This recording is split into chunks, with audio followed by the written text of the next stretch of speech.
The First World War's beginnings are still a topic of intense debate among historians, even 100 years later. Following the assassination of the heir to the Austro-Hungarian throne in June 1914, the deaths of Franz Ferdinand and Sophie Chotek triggered a complex July crisis. This crisis eventually led to a great power war that changed the course of the 20th century. However, this crisis can also be seen in the broader context of a long fuse, long-term causes that made war in post-Napoleonic Europe almost inevitable. In the decades before 1914, industrialization increased wealth and urban development, but also created deep social inequalities.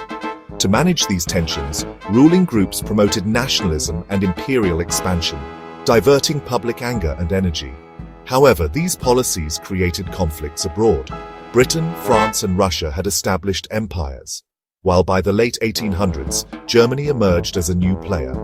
Germany became a unified state in 1871 and began building its overseas empire and navy to satisfy its growing commercial class and reduce the influence of socialist parties. Germany's ambitions for a place in the sun further heightened tensions among the great powers. Jingoistic media, militaristic education in schools, and depictions of great power rivalries in everything from children's toys to novels increased anxiety among Europeans. Militarization intensified these fears. Germany's naval expansion alarmed Britain, leading to the construction of dreadnought-class ships. Meanwhile, Austria-Hungary and Russia continued to clash over the Balkans, where the Ottoman Empire had weakened.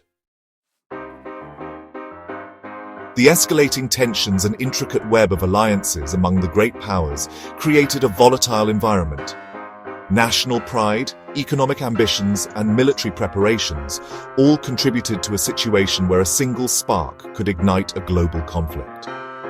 This delicate balance teetered on the edge, setting the stage for the catastrophic events that would soon unfold.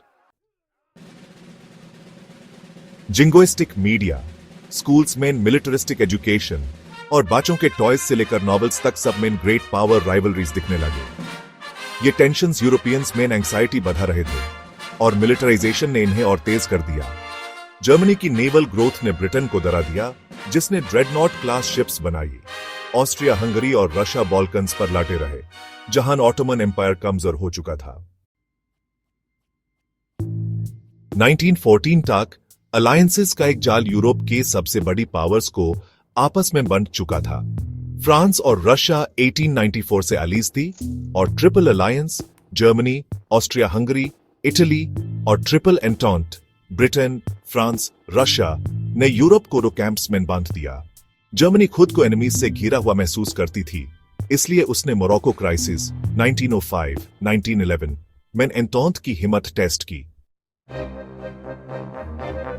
28 जून 1914 को SERB nationalist गावरिलो Prinsep ने archduke Franz Ferdinand और उसकी बीवी Sophie की हत्या कर दी। Austria Hungary ने Serbia को ब्लेम किया, लेकिन प्रूफ नहीं था। सर्बिया ने कॉन्डोलेंसेस दिए, लेकिन कहा यह ऑस्ट्रिया का इंटरनल मामला है। वियना में chief of staff Conrad von Hotzendorf ने वार का प्रेशर बढ़ाया। जर्मनी ने ऑस्ट्रिया को ब्लैंक चेक सपोर्ट दिया, रिस्क लो, हम तुम्हारे साथ हैं। The 28th of June 1914 को सर्ब नेशनलिस्ट गावरिलो प्रिंसिप ने आर्चड्यूक फ्रांस फर्डिनेंड और उसकी बीवी सोफी की हत्या कर दी। ऑस्ट्रिया हंगरी ने सर्बिया को ब्लेम किया, लेकिन प्रूफ नहीं था। सर्बिया ने कॉन्डोलेंसेस दिए, लेकिन कहा यह ऑस्ट्रिया का इंटरनल मामला है। वियना में chief of staff Conrad von Hotzendorf ने वहां का प्रेशर बढ़ाया। जर्मनी ने ऑस्ट्रिया को ब्लैंक चेक सपोर्ट दिया, रिस्क लो, हम तुम्हारे साथ हैं। ऑस्ट्रिया ने सर्बिया को अल्टीमेटम दिया, जिसे एक्सेप्ट करना मुश्किल था। सर्बिया ने कुछ डिमांड्स रिजेक्ट कर दी, जिसके बाद ऑस्ट्रिया ने 28 of July 1914 को वॉर डिक्लेयर कर दिया। रशिया ने पार्शियल मोबिलाइजेशन शुरू की, जिससे जर्मनी को अपने श्लीफन प्लान, पहले फ्रांस को हराओ फिर रशिया, फॉलो करना पड़ा।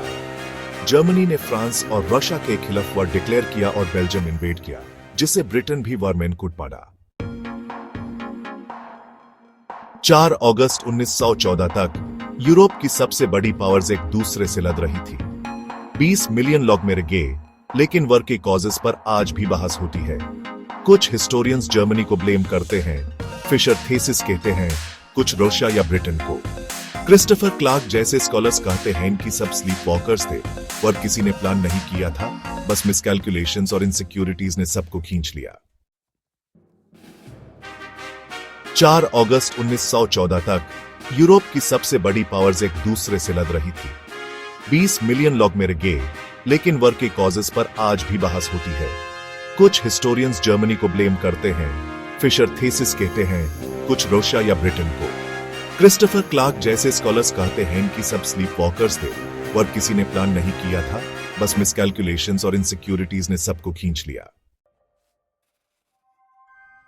1918 के बाद भी यूरोप की टेंशन्स खत्म नहीं हुई। 31 साल बाद सेकेंड वर्ल्ड वॉर शुरू हुई, जिसका जिक्र 1945 के 16 days in Berlin documentary series में किया गया है। यह series Soviet footage, exclusive photos और एक्सपर्ट्स के इंटरव्यूज के साथ नेबुला स्ट्रीमिंग प्लेटफॉर्म पर उपलब्ध है, क्योंकि यूट्यूब पर यह डेमोनेटाइज हो जाती। आखिर में फर्स्ट वर्ल्ड वॉर की शुरुआत एक ऐसी गलती थी जिसमें हर किसी ने अपना रोल निभाया, और आज भी हिस्टोरियंस की वार जारी है। यह समझने की असली जिम्मेदार कौन था?